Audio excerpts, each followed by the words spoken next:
नमस्कार, आप देख रहे हैं किन्नी टाइम्स। तो नजर डालते हैं दिन भर की बड़ी खबरों पर। क्या है कोरोना का ये नया वेरिएंट, कैसे पड़ा ओमिक्रॉन नाम, कितने देशों में फैला, जाने हर सवाल का जवाब। कोरोना वायरस के नए वेरिएंट से एक बार फिर पूरी दुनिया दहशत में है। कोरोना महामारी फैलने के तकरीबन 2 साल बाद भी दुनिया इसके नए नए वेरिएंट से लगातार जूझती नजर आ रही है। अभी पूरी दुनिया में जिस वेरिएंट का खौफ है उसका नाम है ओमिक्रॉन।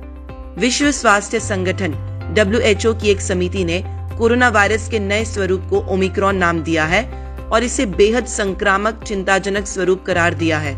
इससे पहले इस श्रेणी में कोरोना वायरस का डेल्टा स्वरूप था, जिससे यूरोप और अमेरिका के कई हिस्सों में लोगों ने बड़े पैमाने पर जान गंवाई।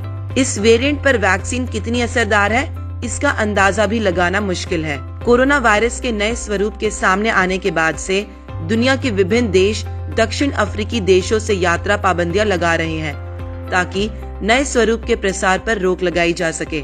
विश्व स्वास्थ्य संगठन की सलाह पर Australia, Brazil, Canada, Iran, Japan, Thailand, America, यूरोपीय संघ के देशों और ब्रिटेन सहित कई देशों ने दक्षिण अफ्रीकी देशों से यात्रा पर पाबंदियां लगाई हैं। विमानों का परिचालन बंद होने के बावजूद इस तरह के साक्ष्य हैं कि ये स्वरूप फैलता जा रहा है। बेल्जियम, इजराइल और हांगकांग के यात्रियों में नए मामले सामने आए हैं। जर्मनी में भी संभवतः एक मामला सामने आया है।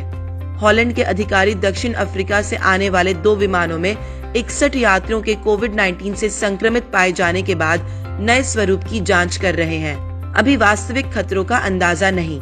WHO ने कहा कि ओमिक्रॉन के वास्तविक खतरों को अभी समझा नहीं गया है, लेकिन शुरुआती सबूतों से पता चलता है कि अन्य अत्यधिक संक्रामक स्वरूपों के मुकाबले इससे फिर से संक्रमित होने का जोखिम अधिक है।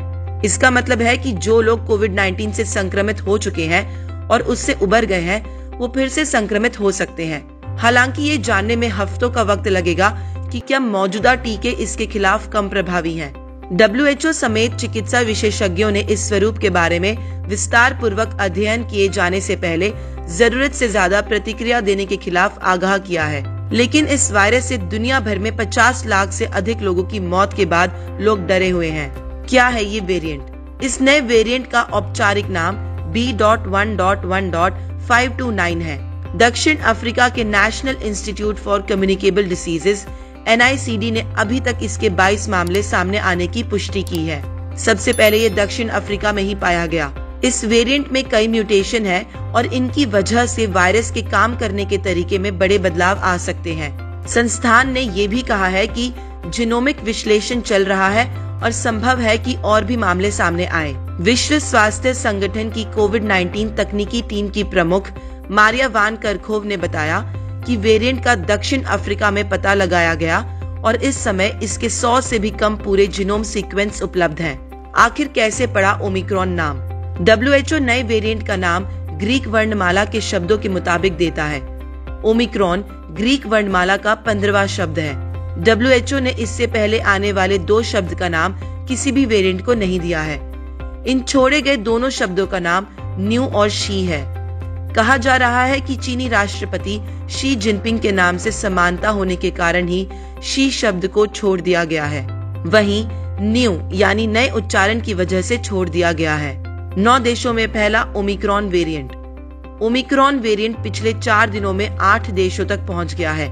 इनमें दक्षिण Africa, Israel, Italy, Hong Kong, Botswana, Belgium, Germany, चेक रिपब्लिक और ब्रिटेन शामिल हैं।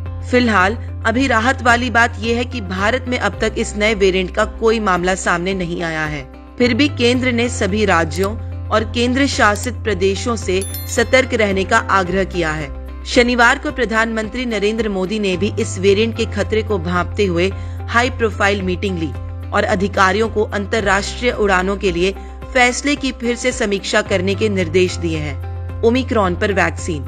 एस्ट्राजेनेका, मॉडर्ना, नोवावैक्स और फाइजर सहित कई दवा कंपनियों ने कहा कि ओमिक्रॉन के सामने आने के बाद उनके पास ऐसी योजनाएं हैं कि टीके नए स्वरूप के अनुकूल होंगे। हालांकि फाइजर ने यह भी कहा है कि उसकी वैक्सीन ओमिक्रॉन पर कितनी असरदार होगी ये कहा नहीं जा सकता। वहीं ऑक्सफोर्ड टीका समूह के निदेशक प्रोफेसर एंड्रयू पोलार्ड ने उम्मीद जताई कि ओमिक्रॉन स्वरूप से होने वाली गंभीर बीमारियों को रोकने में वर्तमान टीके प्रभावी हो सकते हैं। ऑक्सफोर्ड टीका समूह ने ही एस्ट्राजेनेका टीका का विकास किया है।